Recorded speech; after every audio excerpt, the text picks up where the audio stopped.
All right, so guys, this is episode 3 that I've done today at the GoBundance conference that I'm an awesome guest of Erica Brawl and On Air Brands, and I'm getting to meet some really incredible people.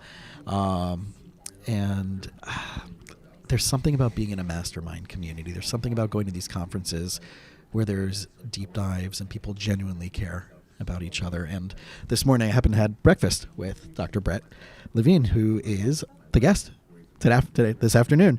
And not only that he's a guest, but he's creating his own community besides being a medical doctor. And I'm going to let you get into all of that. I know there's so much we talked about this morning. We didn't even get into 90% of what we could talk about, but first, welcome. Thank you. So glad to be here. I'm glad you're here. So, gosh, it's there's so many topics that we can tackle in the next 45 or so minutes. Can we reverse engineer everything? And I want to start with your, not the medical career, but where you're going into now with the community that you're training, and we'll work our way backwards from there. Fascinating. That's an interesting way to go. So currently, I'm a father of 3 teenagers, an 18-year-old and twin 16-year-olds. I'm happily married for 21 years. That's probably my first role and priority. I have a medical practice where I'm a partner in a 4-surgeon ear, nose, and throat surgery group, and we're growing. I have real estate investments, 10 doors in Texas, and I'm invested in various syndications in different asset classes. But the thing that's really driving me and exciting me is I launched a platform called Breaking Out of the Medical Mindset this year, in January of 2022.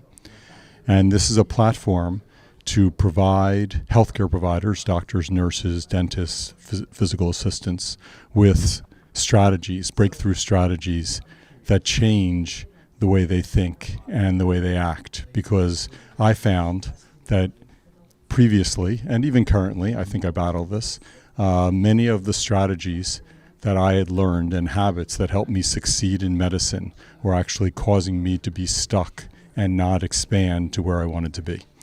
And there's a lot of challenges in medicine today. There's a lot of hopelessness, a lot of suffocation and stagnation, and just they call it burnout. Sure. And I think people are still trying to grow what has worked for them in the past, and it's not getting them anywhere.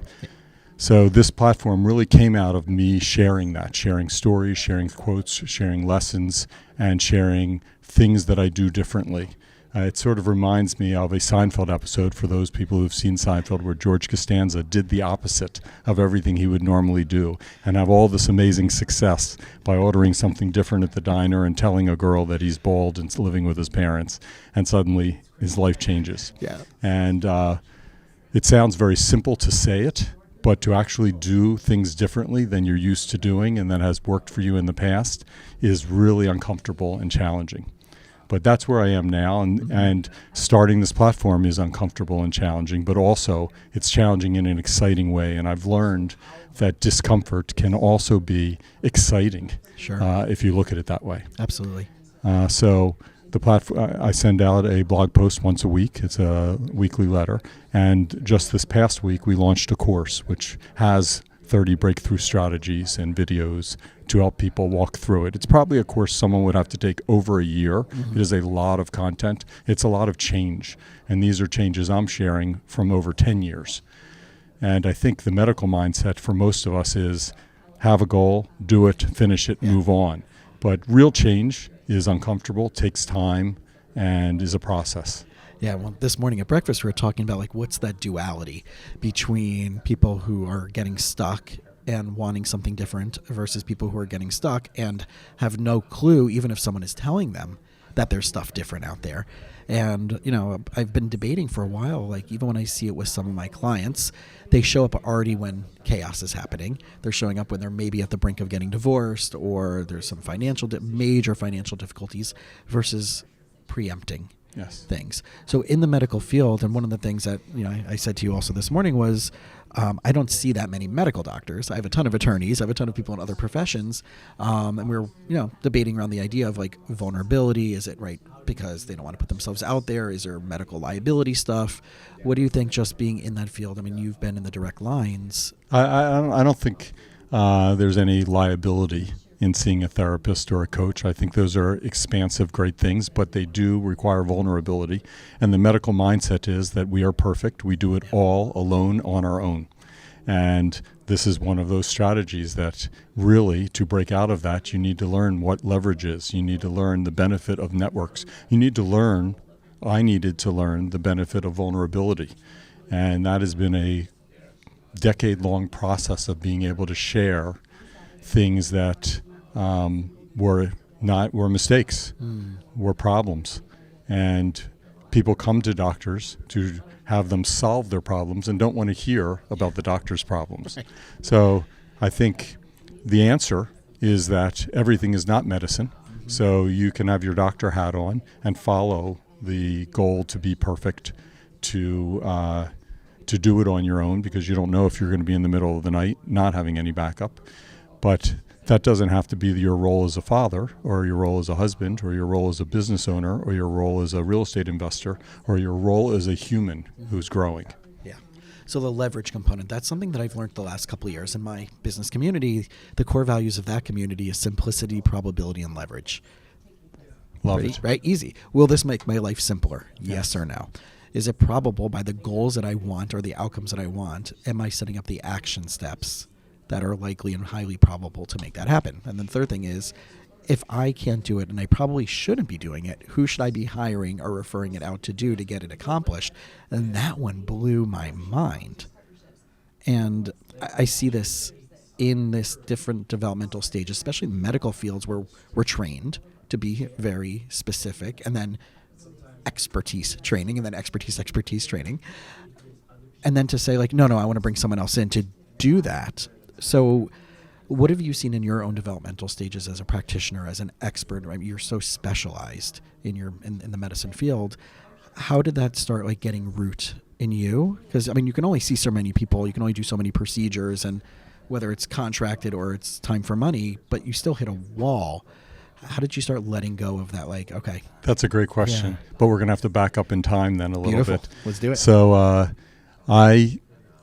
coming out of training, I knew ear, nose, and throat surgery. Mm-hmm. And even within medicine, you come out of training, you've been trained in everything within your specialty, and you want to do it all. And what happens is, over time, just based on volume and time, you can't do it all. You don't get all the referrals for certain surgeries, and after a while, your focus in medicine starts narrowing based on the demand and based on interest, really. And the benefit of a group, the benefit of a practice is we each have different interests. So we have someone who is trained more in voice and swallowing than I am. So most of the people with hoarseness or difficulty swallowing go see my partner. Another partner prefers working with children. Mm-hmm. I know how to take care of children. I still see children, but the majority of the children go to him because that is his love. So within our medical specialty, we make choices based on what is your passion and what is your interest, and that serves the patients best. I think as far as the business of medicine, running a practice, I learned that I just simply cannot do it all. And I also learned from my mastermind groups and even from friends who are entrepreneurs that it is not good use of my time to do it all. There was a time where I was ordering the printer for the copier, and people were coming to me when this chair was broken or someone was out. And I really was the office manager since I had my own private practice. And people were always standing at my door asking me to fix this, and fix this outside of medicine. And over time, I had to learn that it wasn't a cost for me to hire an office manager. It actually was an investment to free me up, to allow me to focus my time in a different way. That is something I had to learn. Yeah. That is not what you learn in medicine, because in training, you are doing everything. You really are. You are expected to go take some blood if blood needs to be done, go bring a patient to a test if that needs to be done. You do whatever needs to be done, because that makes it a sign that you never say no and you are good at what you do. But over time, I learned that no actually is power. Oh, no, it gives you choice and control. And no allows you to find your hell yes, which makes your life much better. I love that. One of my coaches that I did a training with, he's all about that. It's either hell no or hell yes. Yes. but there's no hell maybes. Yes. And if it is a hell maybe, then it's definitely That's a a hell no. no, Yeah. right? And when I share that with people, they're like, wait, what? And like, it really is that simple.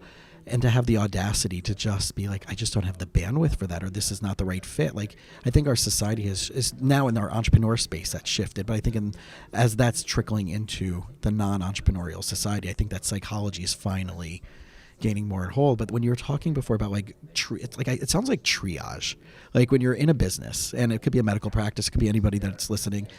Like you said, they have to say yes. They have to be the type of person that's most agreeable. And I know like Jordan Peterson talks about that when the psychology of traits. And Yes. I know he's a controversial person of himself, but in that one thing of like the agreeability that he talks about when it comes to businesses and working for someone that you, and I've talked about this in an earlier episode, that people who are working for others sometimes feel that they need the job and know that they need the job more than the company might need them. I think there's a time for yes, and there's a time for no. And when you are learning and growing and proving yourself, yes is the answer. Yes gets you in the door. Yes puts you in front of other people. That is the time for yes. When you're a leader, when you're an owner, when you're trying to manage other people, then I think there's a time for no. It's different stages in the whole growth phase of schooling and structure to leading. Yeah. So how would one avoid, because I've heard this in different industries, whether it's in medical or other professional industries, where they might say, well, don't even bother them anymore. They're a prima donna. They're not going to handle it. And then they get that ego on one side, but maybe it's a good boundary, but other people are seeing it as, oh, they're too good for that. So how do you navigate that? How would you suggest someone navigate that when it's truly an authentic versus like, I'm too good for this? And I see that commonly. I think it really depends on the individual situation, but I think communication and expectations for the job, for the position, and with the person is really important to know why they are there, what they want out of it, how you can find a win-win. Everything doesn't have to be a win-lose. You can find the win-win, or you may just have found the reason that this no longer works. And sometimes let it go gives you the opportunity to find something better. And, the control freaks in us, the compulsive people, the type AAA people, want to have everything under their control with their decision. And another thing I talk about is it was very hard for me, but I learned that letting go actually gives you more control of how you react or don't react. And, letting go gives you freedom. So sometimes a relationship runs its course and you've maximized the potential and it's no longer a good fit and it's time to move on. And sometimes you're freeing up someone who is the prima donna to be where they would be happy and no longer be a prima donna. Yeah. So when you're walking through this, and I know a lot of times, and I'm having this with one of my clients right now, where they're in a massive business, they're bringing tons of effort and energy and excitement, and they keep hitting a wall. But there's a fear factor of right now I have a job, it's a difficult market, I don't want to have to move, all those things. And I can see it also right in the medical profession where they're just happy in the location. They don't want to have to sell their apartment or move or pick up their family. How would you suggest, so if you had someone who was working for you as an associate, yes. how would you want to guide them, teach them, train them, mentor them to handle those type of situations to bring it to you as, the owner of the practice, or if you were the boss and, they know that they can bring more. Maybe they're feeling like they're getting shut down. Maybe they're feeling like they're not having their value be seen. What tips would you give someone in that situation? I honestly think in medicine, at least, it's not common to really be honest and authentic. And there's no way someone can communicate with you or meet your needs, or you both can find the win-win if you're not telling the truth. And a lot of times people will tell you what they think you want to hear, and then they're going along in that mindset with that strategy, with those goals, because they're aligned. But if you are not being authentic and honest and telling them something that is not true to you, you're going to have a discord and a problem. And I have found in my experience that has occurred because I did not understand what they really wanted or what was important to them. Because our goal is for people to be happy. Sure. If you're not happy, it's not going to work out, it's not going to last, and then you're wasting time. So you can't make people happy unless they tell you what will make them happy. There's no way for me to know what will make you happy, for me to know what will make a patient happy, or for what will make any of my associates or staff happy, unless they tell me this is important to me, this is what I value, this is my goals. So I speak in values and goals, really. Yeah. So I guess that does go back to being either empowered or feeling like a victim in this situation. I don't know if I would call it empowered or victim, or just really being honest with yourself. Mm-hmm. In GoBundance, we sort of pick a theme each year. And when I started out coming from the medical mindset, my themes were all how I thought in medicine, soar, how much can I accomplish? How fast can I increase my horizontal income, my financial freedom? Everything was driven towards accomplishing end goals, because that's really very action-oriented. And I'm goal-oriented, as most people in healthcare are. Yeah. And this year's theme is trust your truth. It's just really about trust and not feeling and being as authentic and real as I can be, which is extremely vulnerable. And all of the posts that I share are really true life crises, true life moments of discomfort. But those moments are where change occurs. And if you just keep doing the same thing over and over, you're going to see the same result and nothing's going to change. Sure. And I am a bit addicted to change and growth, because how else will you know what your potential is for life? And there are many gifts medicine gives you, and one of the gifts is your mortality is staring you in the face every day. And I see people my age or younger who are at the end of their life, or you see or know or hear people who've ended their lives much younger than you would hope for. And it's just a reminder that none of us knows. Sure. So I have to just achieve and experience as much as I possibly can while I'm here. Well, the phraseology of it is very soft. It's very loving. It's much more tender than, like you said, like these action-oriented big goals that are KPIs and all those other things. And I know that as part of this community and other mastermind communities, they want it to trickle into your personal life, into your health, into your spirituality, into your family, into your relationships, all that stuff like that. Before, you talk about being a father and family stuff, and where have you seen the biggest changes from yourself? Because like you said, you were already into all of this stuff, but then once you got involved in this type of community, it kind of really it exploded. I would say. I would say the biggest, if I had to pinpoint one thing, it is not limiting who I am, how I am, and what I do based on being a doctor. And I would say that in the beginning of my professional career and through my training, I had a laser focus of getting through college, getting into medical school, getting into residency, finishing my training, and beginning a practice. I had such a laser focus that I really didn't have any serious relationships, didn't get married, didn't have kids, didn't buy a house. Medicine took priority, which is really the case for most people, and it's why they suddenly take this fast-forward approach the minute they get a job of, okay, now I need to get married, now I need to get kids, now I need to get a house, and you have this massive expectation just to catch up because you've missed 15 years of life. And for that time period of this laser focus, really nothing trumped me excelling in what I do and having that image of who I wanted to be as a surgeon you would be confident in, coming in and going to sleep and having me operate on you. Yeah. Over time, I have learned and realized I can be funny still, or I can give you a hug, or I can share a story about my kids that I never would have done earlier in my life, because I wanted to have this, I wanted to grow and maintain this image of a respected physician that you can trust. I've come to learn that people trust me more when they see me more as human. And I share, what it's like having 3 teenagers, which is a challenging time in fatherhood. Or I share a story about my wife, or a story about tennis, or just really anything about life, because people have a need for connection. And I think they especially have a need with their doctors. Mm-hmm. And that is why people drive an hour to come to our office, because they saw us somewhere, they like us, and they don't want to They don't want to try out other people. Yeah. You know, there's a value to relationship and connection. Yeah, and I debate this a lot with like chiropractic community because I have a very niche in those type of things where it's a little bit more open because you're getting in there, you're getting into their body.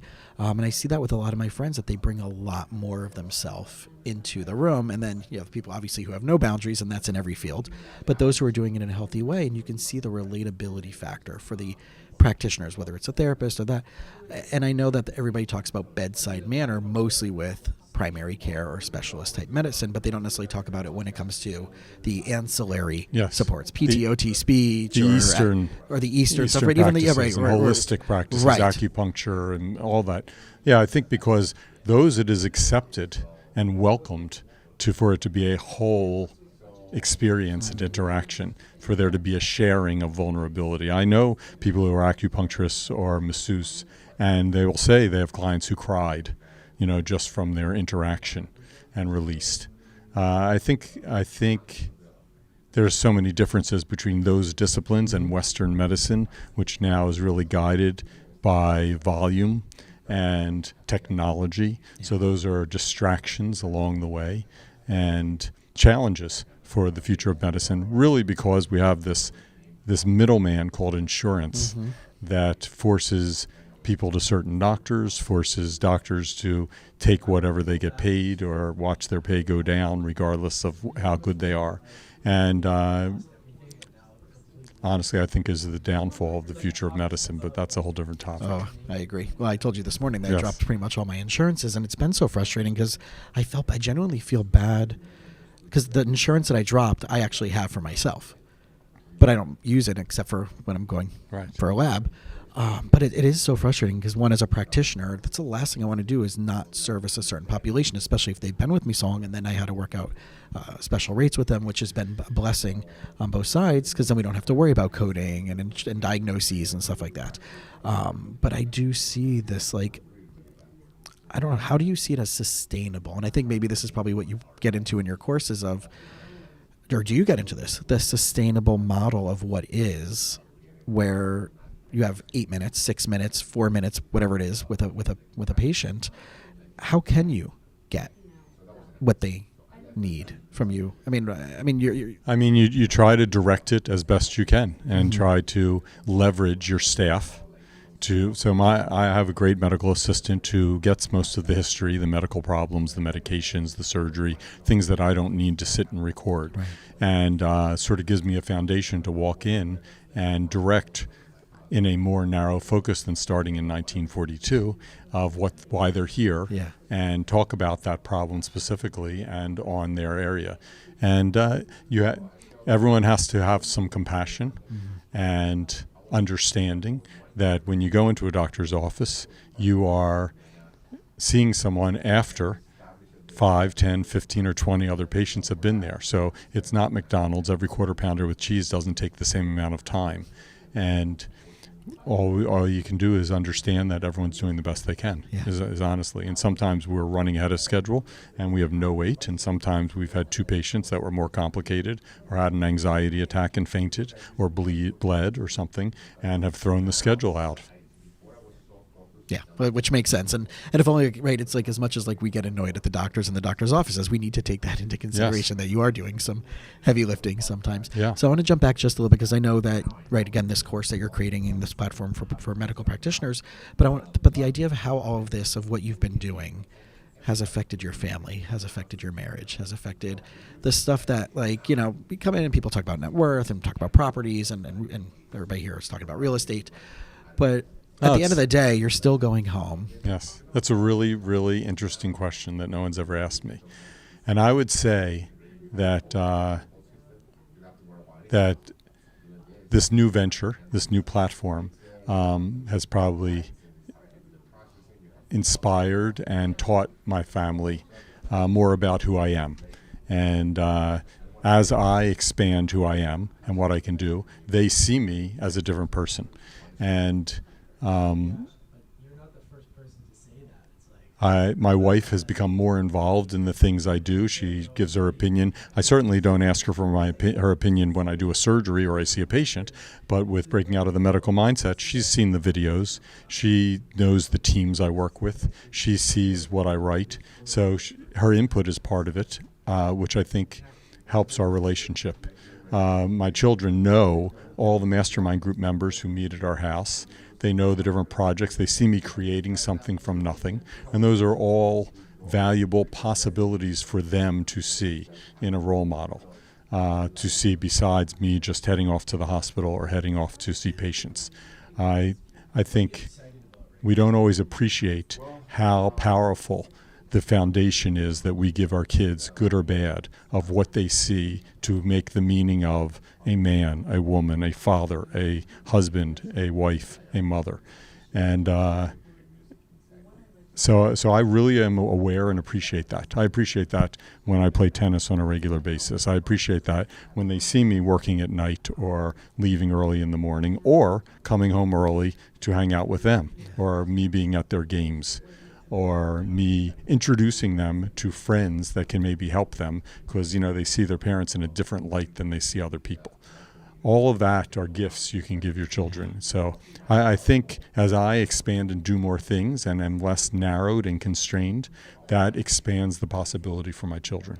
Is there anything that they kind of shocked you out of the blue that maybe by something they listened to or heard from your sphere of influence that came out of their mouths, or some type of thing that they did and you're like, oh my gosh, like for sure my children teach me all the time, just like my patients do. I definitely tend or used to be perfectionistic, and my kids will all the time teach me this is enough. Where I would have maybe spent 2 more hours studying for the test, they're like, Dad, I'm done. Or I would have spent 3 more hours on the project, or I would have worked on the resume a little more and revised it. They're like, this is good. And they've just taught me everyone is not me. I mean, I've learned to appreciate that with my staff. I've learned to appreciate that with patients, and to just come and offer what you can and not have judgment and let it go from there. So I learn things from my kids all the time. I've learned to laugh at myself because they love to laugh at any mistake I make, of course. And it is my favorite adventure of my entire lifetime, raising kids.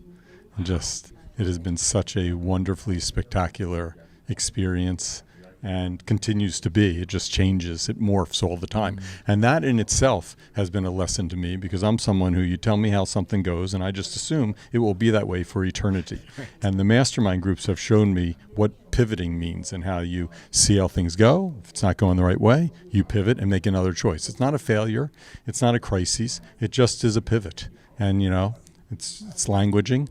But my kids also, every 6 months, are really different people. They're all in high school, and the difference between being 16 and 16 and a half and 18 is really different as they make different decisions. My son has gone through a whole journey of applying for college, and whether he wants to stay in state or go out of state, or whether he wants to go to community college. And it can be a little frustrating at times when you're used to being someone who commits and goes.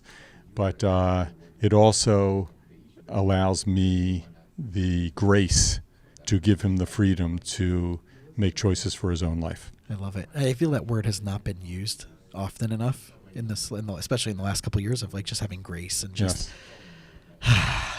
because everything has been so insane and so intense. And I think coming to these type of communities is a little bit of a reprieve from all of that. Yes. And then you at least get to like recharge, refresh, and like at least maybe bring this home and like, all right, let's trickle it down a little bit. And even though I'm not part of the community and I have my own, but it's still like, it's right. We got to work on that. But I know just being in this environment. Well, this environment that you're seeing here expands to your life when these are the people that you hang out with in life. Yeah. It's all a choice. It's all a choice of your focus, of what you say yes and no to, and how you align your time. So I have been able to sort of change my life to narrow it more to people who align to the future me that I want to be. And that takes intentionality, it takes focus, and it takes the decision making to say no to things you might have said yes to because you don't want to make someone uncomfortable, or because you want to be nice, or because that's what you've done before. And it's very easy to robotically and unconsciously just live the same day, life, month, year, and suddenly you're 70 and you say, where did my life go? Yeah, I think that bandwidth factor of saying yes, saying no, what causes chaos, what doesn't cause chaos, I'm seeing it more and more where even when healthy boundaries are very much part of my private practice, but even the clients I would take on early on did not have core value based or these principles of saying, well, who's an appropriate client for me versus like, nope, I have to take everybody.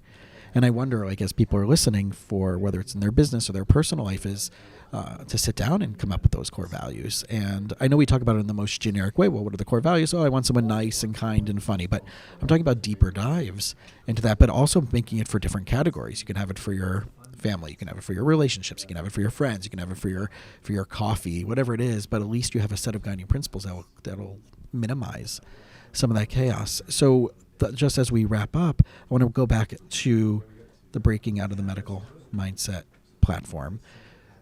Who absolutely needs it? Who should be, after hearing this episode, who should be jumping on, signing up, and getting in front of you? Yeah, this is perfect for any doctor, nurse, or anyone in healthcare, any healthcare professional who feels stuck, who feels like they are not as happy as they wish they were, who wants tomorrow to be different from today, who wants more hope, who wants just new ways to think, who wants to realize and learn things they don't even know they don't know. We don't know what we don't know. Yep. And when you know better, you do better, is what Oprah says. And I believe that. And the 30 breakthroughs in the course are all things that I didn't know I didn't know. All things that I learned that literally changed my life, right, one step at a time.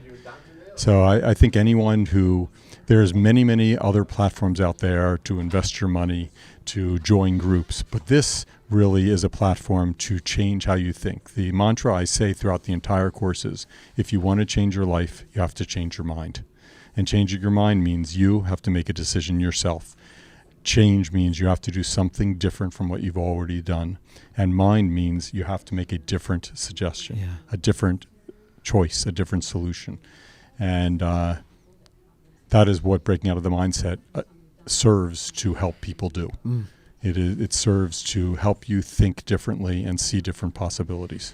So my last question is a little bit playful. Do you think that if medical students or those thinking about going to medical school took your course, that they would decide not to go into medicine? That they would decide, because you have that. So nothing in the course is anti-medicine, right? In any way. And I'm not suggesting that, but my question would be like, because you get stuck in that model, you get stuck in that box, and then finally they're like, no, that's not going to happen to me. I'll be fine. I'm going to be able to buck the trend. I'm going to have influence. I'm going to change the system. Right? We have that in all of our industries. Yes. And I know I've hit the wall so many times in mine, especially when I do the integrative mind-body stuff and I'm leaning into functional medicine. But what therapist is doing any of that? And it's very few of us. So I'm like now dancing in other weddings, so to speak. So I'm wondering, like, if people, I guess maybe it's not, as harsh as it wasn't as harsh as I wanted to sound, but do you think there are people who will be like, oh, I have this idea of what the medical world's going to be, and then they get into the real world like you did and many other colleagues, and they're like, oh crap, like, this is why you created this. If they were taking it in graduate school, if they were taking it before they decided, do you think there would be a very different trajectory earlier on? Or someone might say, do you know what? Wow, I don't want to get stuck there. So I'm going to say something that no doctor will say because it's the medical mindset. I don't know.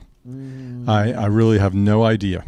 I don't think it's an appropriate thing for medical students because I do think that is a time, if you want to succeed, that you need to have narrow focus. Okay. And not be expanding these other things. I almost think it might be confusing because you don't have the bandwidth for all of the knowledge and experience you're gaining right now.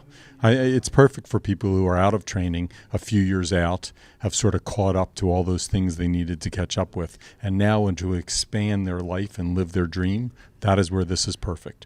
From 3 years out to 30 years out, this is the perfect That's the red carpet. place. If you meet that criteria, Yes. This is exactly. And where do they find it? On the web, www.boommindset.com. That's BOOMMINDSET.com. And you can sign up. The weekly letter is free, and the course is available there too. Awesome. So, guys, anybody knows anybody that could be in this position to benefit from this course, I'm sure there's so many other wonderful topics that we can get into. Just this Absolutely. whole mindset of just self-care and all the other aspects that we forget about is always important to review. But again, thank you so much. Thank you for this your time. opportunity. This was great. Cool. Thanks.